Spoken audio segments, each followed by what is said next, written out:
Fournier, des constructions Fougue. Depuis hier, on est à pied d'œuvre pour pouvoir remonter la digue. J'ai réussi à coordonner avec l'armée, de coordonner les travaux pour qu'on puisse tous travailler ensemble, parce que là, ça travaillait, tout le monde le faisait un peu chacun de son côté. On prévoit que l'eau va monter plus haut que le dessus du mur. La collaboration avec l'armée, comment ça se passe? Ça va très bien. OK. La chaîne de commandement est...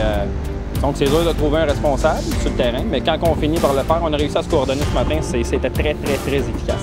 Est-ce que tu considères qu'on est dans un état d'urgence en ce moment? Oui.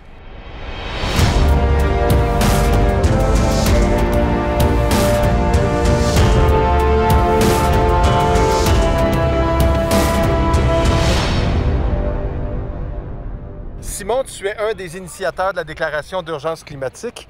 Tu es aussi enseignant et présentement, on est dans ton coin. Qu'est-ce qui se passe exactement?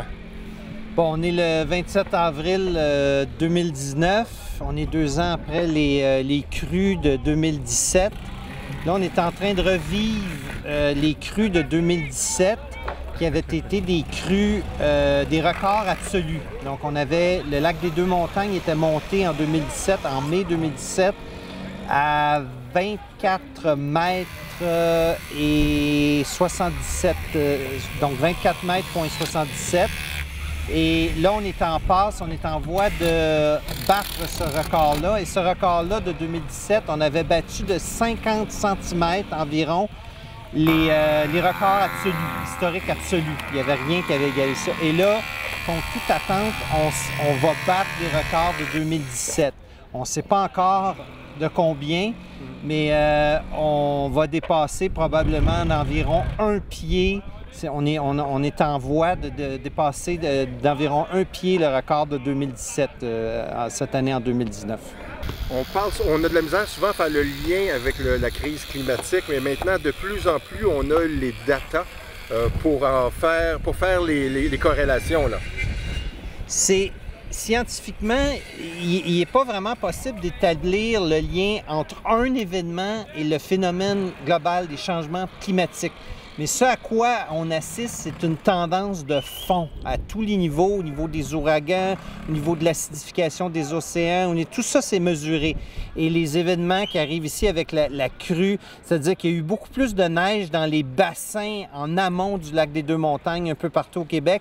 Il y a eu beaucoup de neige cet hiver et là, il y a une fonte assez rapide et vient s'ajouter à ça des pluies assez fortes et assez fréquentes. Donc, on a des combinaisons de phénomènes et là, on a de plus en plus, jumelé au fait qu'on a bâti le long des berges depuis une quarantaine d'années et les bassins de rétention, les marais, les marécages, il y en a de moins en moins sur l'île de Laval, à Montréal, sur les berges qui sont capables d'accueillir les excédents d'eau et de jouer le rôle d'éponge que jouait avant.